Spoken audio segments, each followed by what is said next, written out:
ako'y nahihiyang magsabi sa inyo o inganyuhin kayo na magsabi na bring him home. Dahil in the first place, hindi natin siya napigilan na dalhin doon sa ICC. Ako talaga ay masamang loob ko. Nahiya ako sabihin kayo na bring him home. Na in the first place, hindi ko naman talaga siya napigilan na ibiyahe doon sa ICC. Kaya napakasama ang loob ko. Nung nangyari yun, hindi ko alam kung anong naramdaman ko. Para bang ganito na tayo ngayon, ka-helpless. Sarili nating pulis ang magdadala ng ating dating presidente, piliting isakay sa aeroplano para ibiyahe doon sa The Hague, Netherlands. On what basis? On what basis? Oh, palaging sinasabi ni President Marcos, hindi namin ni-recognize ang ICC. Kasi hindi natin membro. Hindi kami nagko-cooperate sa ICC. Anong ginawang rason ni Pangulong Bongbong Marcos? Interpol! Bullshit! Interpol! Ako! Naging chief PNP ako! Alam ko anong papel ng Interpol sa mundo! Huwag niyo akong lukuhin! Commitment sa Interpol! Bullshit! Interpol! Presidente ka! Presidente ka ng Pilipinas! Presidente ka ng Pilipinas!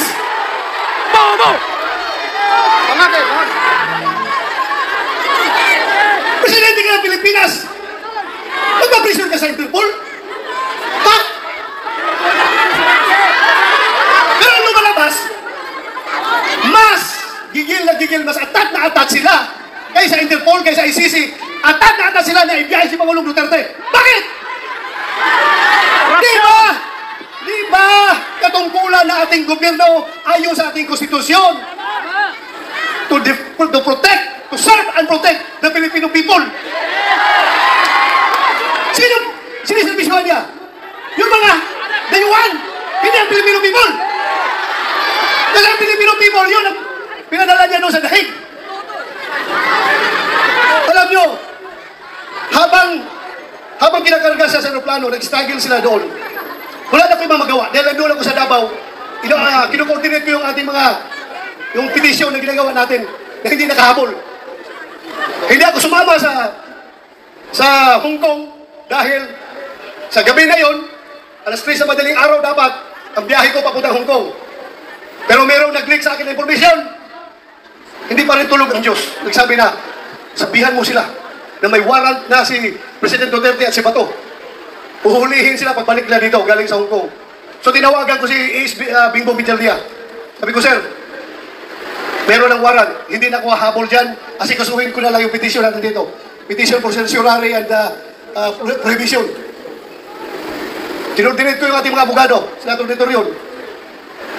Pero nung kinarga na siya, wala na ako. Ano bang gagawin ko? Alam mong nagawa ko?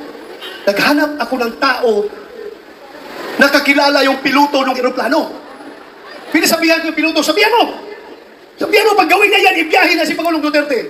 He will go down in history as the pilot na naghatid sa pinakamabait, pinakamahal na Pangulo doon sa The Hague. Yes! Sabi ko, merong nagkukumiligay sa ating dalawa. Sabihan mo, pagdalahin niya si Pangulong Duterte doon, mananagot siya sa taong bayan. Yes! Mananagot siya. Yes! Ang pangalan yan, ang pangalan! Pangalan! First name!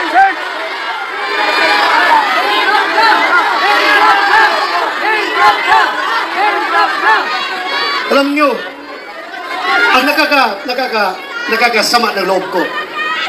Alam mo yung isang barangay kapitan? Sa barangay kapitan, maliit na barangay. Kausapin mo. Tap, anong tingin mo dito? Tama ba ito? Hindi. Sabi ng kapitan sa'yo, sir, pareho tayong lalaki. Hindi pwede yan, sir. Hindi talaga. So may isang salita. Pero may nakausap ako isang presidente. Dalawang bisis ha. Unang bisis. Doon sa Bukidnon. Kasi noong 2022 election, kung hindi si Inday Sara makasama sa kanilang rally, kasi mayroong ibang commitment, ako ang nagpo-proxy kay Inday Sara. Kasama kami na sa stage. Siyang kandidato ng presidente, ako ang nag-represent kay Inday Sara. Nag-uusap kami. Usap ko doon. Alam mo, sabi sa akin, hindi siya papayag na makialam kay ICC sa ating bansa. Hindi ba siya presidente noon? Hindi ba presidente? Pangalawang beses, presidente na siya. Doon sa Malacanang, inibitahan niya kami. Tinanong ko siya, ano ba itong stand niyo, Mr. President? Pabago-bago. Iba yung sinasabi mo, tapos yung mga tao mo, iba ang sinasabi. Ano ba talaga? Mabuti yung lalaki sa lalaki, sir. Sabi ko, lalaki sa lalaki, sir. Prangkahin mo ako. Para I know what to do. Please, prangkahin mo ako. Sabi niya sa akin, alam mo ba to? Kahit gabuhok mo, kahit wala kang buhok ha, kahit gabuhok mo or buhok ni President Duterte, hindi mahahawakan ng ICC. Hindi ako mapayag na papasok ng ICC dito. Alam mo, dagdag niya.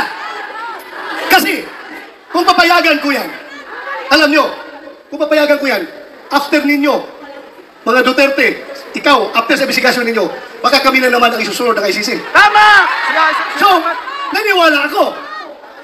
Pero bakit ngayon, yung nagkahiwalay ang unit team, bakit biglang nagbago?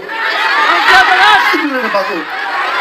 Halata na itong lahat, ang ugat nitong lahat, ay kasakiman sa poder ng gobyerno. Kaya nila na papalit si Vice President Inday Sara sa 2028 para maging presidente. Sinimulan nila yan sa People's Initiative. Doon nagsimula. Nagka-litsi-litsi na Pilipinas. Ngayon, anong nangyari? Saan pupunta ang Pilipinas ito? Wala. Not very much divided. Mabuti sana kung ang division ay 50-50. Ako, hindi ako statistician, pero alam ko, ang division ay nasa 80-20. 80 tayo, 20 lang sila. Pero yung 20 na yan, sila may hawak ng poder ng gobyerno, kaya tayong 80, kaya tayong majority. Tahimik lang ang mga tao dahil nagtitimpi lang ang mga tao. Yes! Nagtitimpi lang ang mga tao. Anywhere I go, Luzon, Visayas, Mindanao. Pagsabi ng tao sa akin, Sir, sabihan mo yung kasama mo sa Team Suka. Sige lang, sir. Tiis na kayo. Basta kami, sir, alam namin what to do. Alam namin, sir. Basta kami, makita na lang natin sa balota kapag kami bumoto. Magugulat na lang kayo kung anong magiging resulta. Doktorin nila, doktorin. Ako naman naniniwala. Dahil hindi man ako nakiusap sa kanila. Hindi ako nakiusap sa kanila. Sila kusang loob na lumapit sa akin. Alam nyo, ang nakakasama pa, ha? Ako, kilala ko at nakasama ko si Pangulong Duterte almost 40 years. 39 years, more than 39 years, magpo 40 years na magkakilala. 1986, pag-graduate ko sa PMA, pagdating ko sa Davao, Vice Mayor pa siya noon. Kami parehong lalaki, puro action man. Pagdating sa Gira doon sa NPA sa Davao Region, ako palagi ang nangunguna sa Gira. Ako palagi ang nangunguna. Siya naman ay piskal pa noon, naging Vice Mayor ng appointed President Cory Aquino. Gusto niyang, pareho kami, parang talagang gusto ng adventure, gusto ng action. Kaya every time meron ako enkwentro, pupunta siya doon, makibalita o ano nangyari. Ay, so doon kami nag-start kakilala. Noong kinasal ako 1989, siya ang kinuha naming ninong. At from there on, doon na. Nagsimula ang aming samahan. Pero ako, ipagmayabang ko talaga sa inyo. Yung tao na yan, for 40 years, nakilala ko siya at nagkakasama kami. Ako bilang pulis at siya bilang mayor ng Davao City. Kahit isang utos na para sa pansarili, pang-personal at pang-politikal na utos, walang binigay sa akin yan si Pangulong Duterte. Ganon po siya, katinok na tao.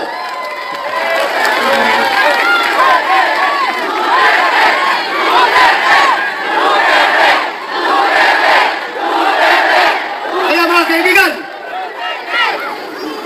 pagdating ng araw, ako ayaw ko sana kayo isama sa problema ko. Ayaw ko idamay kayo. Pero pagdating ng araw, nalalabas yung warrant of arrest ko. Huhulihin ako ng PNP. Ito lang masasabi ko sa inyo. Ito lang masasabi ko sa inyo. Lahat ng ginagawa nila ay illegal. Kasi yung warrant of arrest na kanilang siniserve sa atin, hindi yan nagagaling sa competent authority. Hindi yan nagagaling sa local natin. Hindi yan i-recognize natin dahil hindi tayo under sa kanila. Kaya dapat magkakaisa tayo.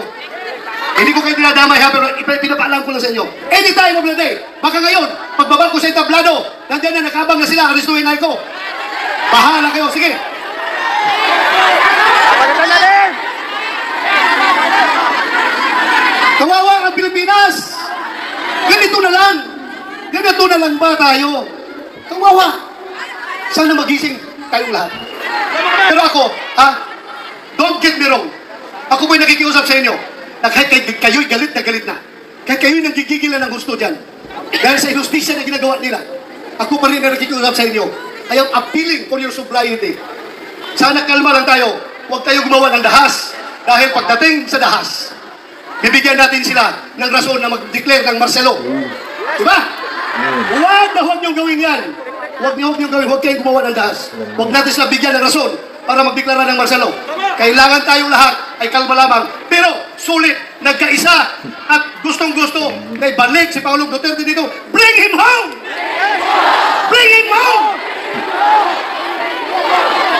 Maraming salamat! Magandang gabi sa ating lahat.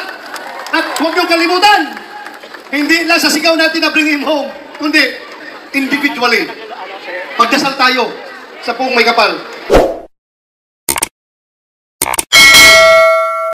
Welcome to Team Sam TV, your channel for the latest news updates.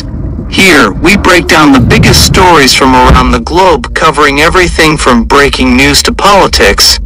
Whether you want to stay informed or just catch up on what's happening, we've got you covered. So, don't forget to subscribe and hit that notification bell so you never miss out on the latest news. Join the Team Sam TV family, and let's explore the world together, one update at a time.